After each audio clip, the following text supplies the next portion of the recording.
Hey, what is up guys, MKBHD here, and it's coming up on that time of the year again where we wait for Samsung's stepchild Android flagship lineup to get updated. Obviously, it gets overshadowed a lot by the Galaxy S line because that's really their main flagship lineup, but us geeks know that the Galaxy Note lineup is really where it's at. It's usually the spec king, which is really why we like it so much, but there are a ton of other reasons why it delivers an awesome experience for people who want a big, juiced up Android phone. And guess what? We already kind of know the specs of the new Galaxy Note 4. I'll leave the link right below the like button for the source. It's one of the most reliable sources out there that's given us this sort of information. So the Note 4, being a big phone, we're expecting it to have big time specs and a stylus. But the number one thing I'm excited for on this spec sheet is it looks like it's going to have the Snapdragon 805 chip from Qualcomm.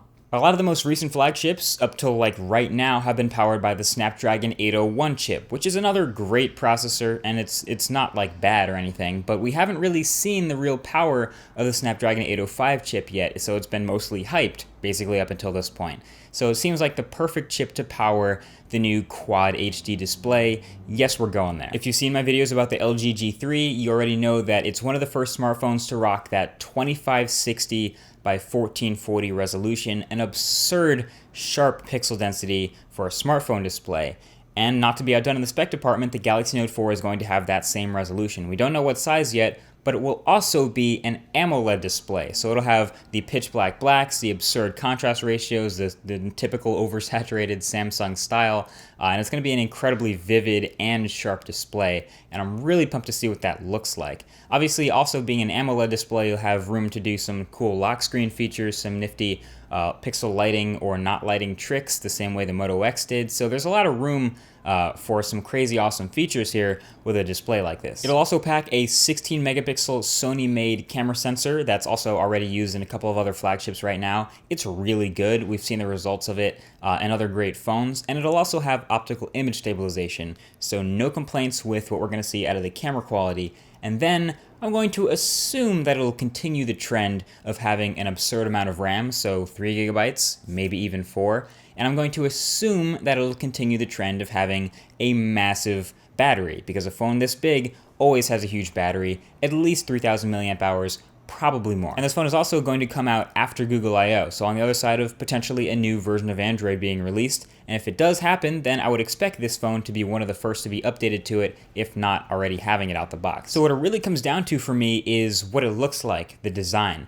So the Samsung Galaxy S5 right now is most recent flagship from Samsung. It's what they've spent a lot of time on and focus on. It's an interesting design. It's probably not the favorite of a lot of people. It's definitely, it's got these dimples in the back. A lot of people have very mixed thoughts on the way it looks, but really before this phone came out, a lot of Samsung's flagships were moving towards the look that we see with the Galaxy Note 3 and a whole bunch of other stuff where they have this soft touch leatherette sort of back and then this stitching all around the sides. I'm not sure what to expect from the design of the Note 4. I'm really hoping that it's somewhere in between where it has a premium look and feel. Obviously, Samsung doesn't actually use these metals or premium materials, but they often mask it with things that look like premium materials that actually kind of feel all right in the hand, as long as they're not slippery plastic. So again, I don't know what to expect with it here, but I'm fully expecting it to look like something better than it actually is. So my only real concern here is how big the phone is actually physically going to be. And looking at the Note series, if you look at the history of it, this phone has always been big. The original Galaxy Note was a monster at 5.3 inches. The Galaxy Note 2 was a monster when it came out with a 5.5 inch display, and the Galaxy Note 3 we have now, a monster with a 5.7 inch display.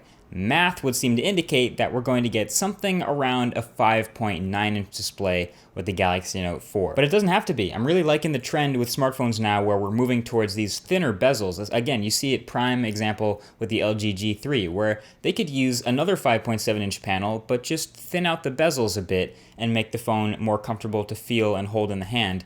Obviously, a big 5.7 inch Quad HD display isn't going to seem nearly as wieldy as some of the other smaller flagships, but, you know, Samsung can decide to get on that train if they want to, really. I don't have any idea what the Note 4 is going to look like in the design department. But another thing that I was concerned with, and it's probably more of a long shot than anything else, is this storage. I'm seeing a more and more demand where people realize that it doesn't actually cost $100 more to make a phone with double the storage. A 32 gigabyte phone doesn't cost $100 less than a 64 gigabyte phone to make.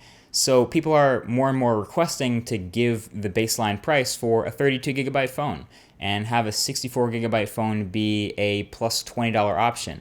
That would be nice if Samsung could give us at least a 32 gigabyte option, hopefully 64 gig, and maybe, like I said, long shot, 128 gig Galaxy Note 4. I'm also expecting them to keep expandable storage like they have with the other Notes, so it's probably not a big deal if they keep that micro SD card slot, but just something to keep an eye on. So yeah, I am pretty excited for the Galaxy Note 4 and all the beastly specs behind the awesome display we're expecting, and I'm pretty hyped about this new phone, even if it's before anyone else is yet, kind of like I was last year for the Galaxy Note 3 to come out. And also, I know I asked for a Google Play edition of everything, and we didn't even really see one now yet with the Galaxy S5, but if we saw a Google Play edition Galaxy Note 4, that'd be pretty awesome. That's probably the biggest long shot of everything I've said this video. So either way, yeah, if you guys have any other thoughts about the Note 4, what you want to see, leave that in the comment section below. You'll probably see me answering a bunch of them. And I will talk to you guys in the next one. Hope you enjoyed. Peace.